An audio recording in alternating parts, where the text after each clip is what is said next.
Bom dia, turma, tudo bem? Hoje é quinta-feira, dia 15 de julho de 2021. Hoje nós temos aula de português e de ensino religioso. Vamos para a nossa chamada hoje? Observem aí que a Pro fez algumas modificações à nossa chamada. Eu vou estar fazendo a chamada a partir de hoje somente do nome dos alunos que estão participando das nossas atividades. Vejam aí que o nome de alguns colegas de vocês, a Pro passou um tracinho em cima. São justamente os colegas que não estão participando das atividades de jeito nenhum, ok? Então, vamos para a nossa chamada dos nossos alunos ativos. Edmaique, Isabelle, Caio Miguel, Cauã Gabriel, Kevin, Marcos Vinícius, Rafael, Thales Miguel e Vinícius. São os nossos alunos que estão participando de todas as atividades, tá bom? Hoje, em língua portuguesa, nós vamos falar sobre classificação silábica. Eu acredito que vocês já tenham ouvido falar sobre isso e hoje nós vamos aprender como é que se nomeia cada uma dessas classificações, ok? A classificação das palavras quanto ao número de sílabas é o nome que a palavra recebe por causa da quantidade de sílabas que ela possui. As palavras elas podem ser monossílabas, dissílabas, trissílabas e polissílabas. Vamos entender cada uma delas. Monossílaba. Mono vem de um, ok? Então, esse início aqui ó, da palavrinha mono vem de um, quer dizer um só. Então, mono quer dizer uma sílaba. Monossílabas são palavras que apresentam somente uma sílaba. Ou seja, são aquelas palavrinhas que eu abro a boca somente uma vez para falar elas. Meu, chá, oi, já, pé, pá. São palavras que eu abro a boca para pronunciar a palavra somente uma vez, ou seja, ela tem somente uma sílaba. Quando as palavrinhas têm uma sílaba, eu chamo ela de monossílaba. Dissílaba. Dissílaba vem de dois, ou seja, dissílabas são palavras que apresentam duas sílabas. São aquelas palavrinhas que eu abro a boca ou bato palma duas vezes para pronunciar ela. Exemplo: casa, casa. Café, café. Alô, alô. Bola, bola. São palavras que eu abro a boca duas vezes, ou seja, cada sílaba é uma pronúncia. Eu tenho duas sílabas nessa palavra, então eu classifico ela como dissílaba. Em seguida, nós temos as palavras trissílaba. Tris vem de três sílabas. Ou seja, trissílabas são as palavras que apresentam três sílabas. Exemplo: vergonha, vergonha. Jacaré, jacaré. Bonito, bonito. Ou seja, são palavras que eu abri a boca três vezes para pronunciá-las. Elas têm três sílabas e assim são classificadas como trissílabas. Em seguida, vem a polissílaba. Poli significa várias, a partir de 4. Então, 4 ou mais sílabas. Quando a palavrinha tiver 4 ou mais sílabas, a mais que isso, eu classifico ela como polissílaba. São as palavras que apresentam 4 ou mais sílabas. Exemplo: anônimo, anônimo. Apartamento, apartamento. Garotada, garotada. Observem, anônimo, eu tenho uma, duas, três, 4 sílabas. Ela é polissílaba. Apartamento, eu já vou ter uma, duas, três, 4, 5 sílabas. ela também é polissílaba. Garotada, eu tenho 4 sílabas.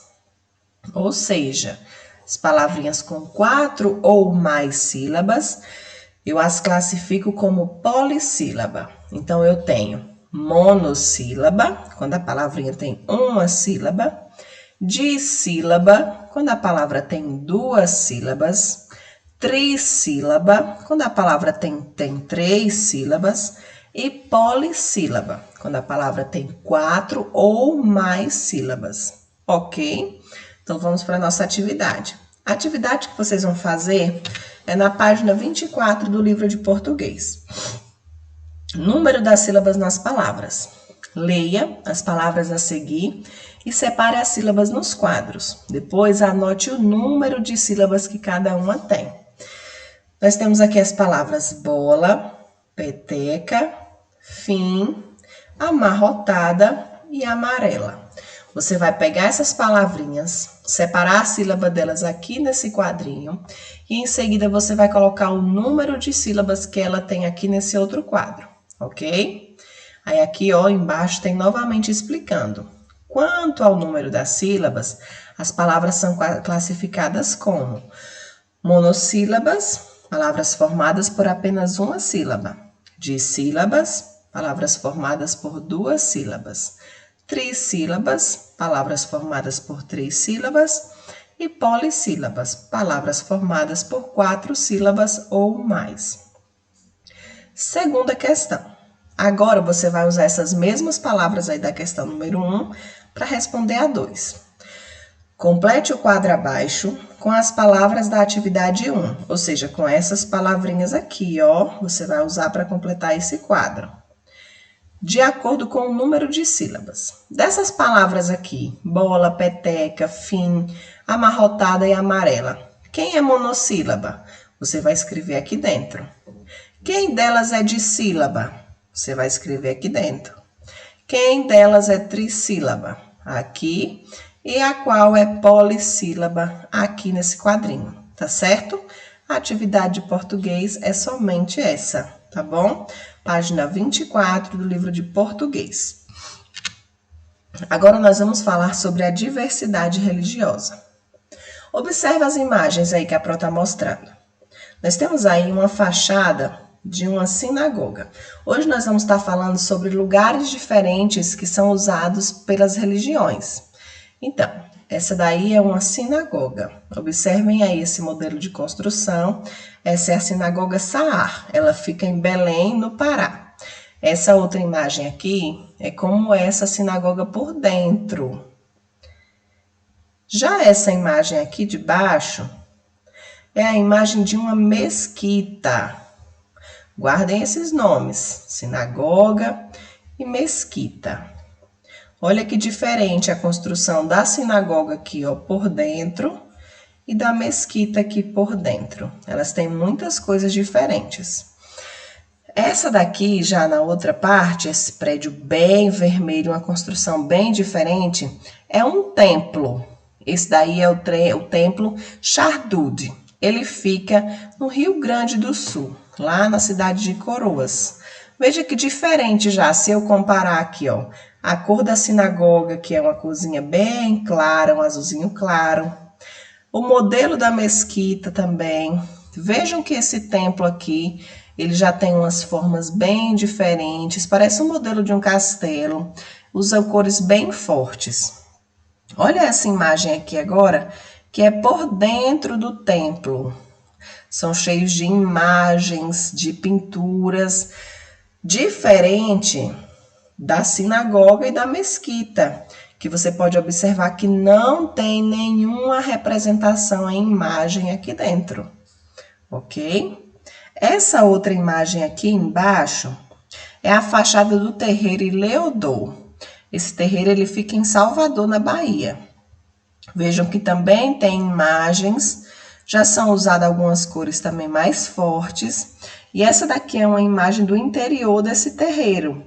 Veja aí que é cheio de bandeirolas, cheio de enfeites, características da religião que utiliza desse espaço. Então, observem aí, nós falamos de sinagoga, de mesquita, templo e terreiro. São lugares que são usados para práticas religiosas. Cada um deles aqui é de uma religião diferente. E vejam que as características, as diferenças de uma religião para outra não vão somente da prática, vão também das construções. Vejam aí que cada construção tem um modelo, tem uma característica própria deles mesmos. Na próxima página. Vimos que os seguidores das diversas religiões se reúnem em templos distintos. O Brasil ele apresenta uma rica diversidade religiosa, graças à variedade de etnias que compõem o povo brasileiro. Todas essas imagens aqui que a Pro mostrou aparentam ser em outro país, não é verdade? Mas são religiões presentes no Brasil, vindas de outro país, mas estão presentes aqui. Por quê? Porque o movimento no período colonial de pessoas, de imigrantes vindos de outros países para cá foi muito grande. O Brasil ele é formado por uma diversidade religiosa enorme, justamente por ser conhecido como um país acolhedor. Desde o período colonial, muitas pessoas abriram mão de viver nos seus países para virem morar aqui e acabaram deixando seus traços culturais e religiosos aqui no nosso país. Por isso, todas essas construções estão presentes aqui no Brasil, ok? Nas páginas anteriores, você observou alguns exemplos disso. Fotografias de templos localizados em diferentes estados do nosso país e que pertencem a 4 religiões distintas. Observe a seguir as imagens de alguns templos localizados em diferentes regiões do Brasil. Será que você já viu alguma dessas construções aí? Vamos lá. A imagem número 1. Essa daí é uma sinagoga. É a Sinagoga Carral. Ela fica em Recife, no Pernambuco. A imagem número 2 é um templo budista Zulai. Ele fica em São Paulo. Olha só que diferente aqui essa construção. Nem parece que é localizada no Brasil, não é verdade? Imagem número 3, essa aqui. Essa daí é uma Igreja de Jesus Cristo dos Santos. Ela fica em São Paulo, lá em Campinas. Essa imagem número 4, esse prédio enorme, é a Catedral Metropolitana Grega Ortodoxa. Ela fica em São Paulo. A imagem número 5, olha que diferente. Essa daí é uma casa de reza Guarani Kaivoa.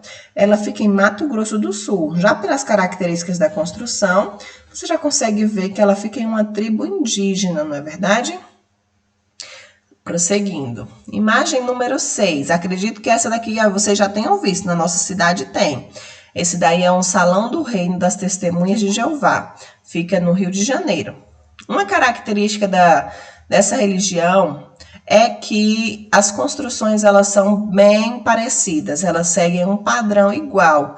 Então, se você olhar para esse salão aqui, você vai lembrar justamente para o Salão do Reino que tem aqui na nossa cidade.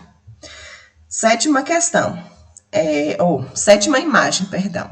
Essa sétima imagem aqui é um terreiro Umbanda Pai Maneco. Ele fica em Paraná, Curitiba. Oitava imagem é a Igreja Adventista do Sétimo Dia. Ela fica em Florianópolis. A imagem 9 é a Capela da Igreja Batista de Santa Bárbara, em São Paulo.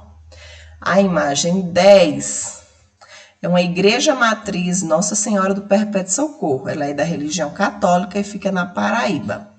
E a imagem 11 é um templo hinduísta Amrita que fica no Rio de Janeiro. Os templos eles são espaços onde as práticas religiosas acontecem. Quando a gente observa a imagem de alguns deles, a gente pode perceber que os templos eles estão ligados a crenças religiosas das pessoas. Eles têm formas diferentes e eles expressam culturas distintas. E eles podem ser tema de pesquisa, pois eles nos ajudam a conhecer diferentes expressões de fé. Ou seja, a gente consegue distinguir as religiões justamente também pelos lugares que eles frequentam para praticar essa religião.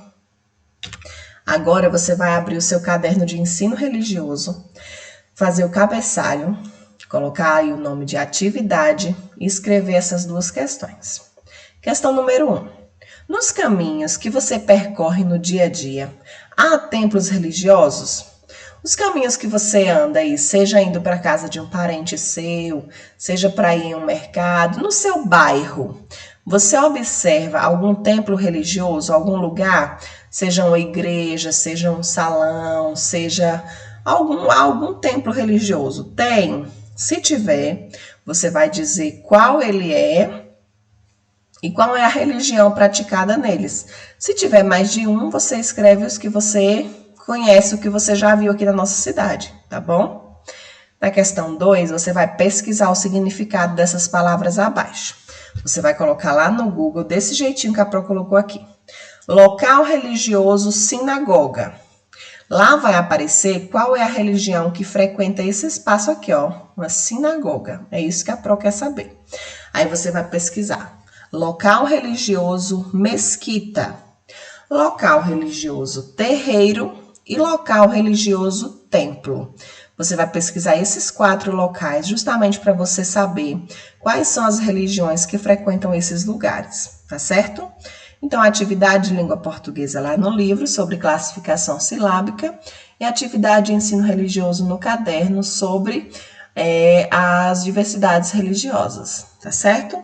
Respondam essas atividades, tirem uma foto bem nítida para a Pro conseguir ler direitinho e enviem lá no nosso grupo que eu vou estar fazendo a correção de todos, tá certo? E dando um retorno.